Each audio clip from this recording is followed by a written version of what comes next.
area of accountability is where House Republicans are. They're acutely aware that the Biden DOJ is not going to bring the full hammer down on the Biden family.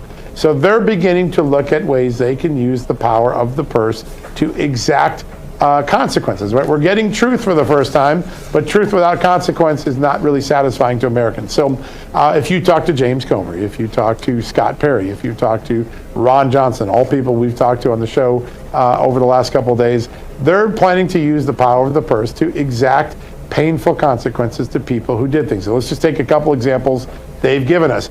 The 51 security experts who signed that letter saying that the laptop might be Hunter Biden laptop might be Russian disinformation when it wasn't. They had no basis to say it. It was a political operation driven out of the Biden campaign. We now know, though we were told differently in 2020, you could, as a member of Congress, insert into the budget bill that Joe Biden will have to sign in late September, early October, when the new fiscal year, and say those people may never get a federal job. Federal funds may never be used again to give them another federal job. If they're currently in a federal job, they can't be paid.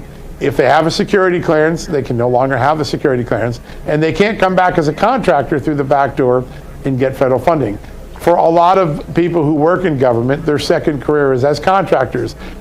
Republicans could exact a financial penalty on those 51 if they so choose. Similar things can happen with Hunter Biden and say, hey, based on what we know, Hunter Biden may not be able to receive any federal funding. He may not be able to do the following things. He may not allow lobby Congress. There are rifle shot provisions that they could do to take away future earnings and capabilities of people that they feel deserve accountability. That is a very real discussion going on in the House and Senate GOP caucuses.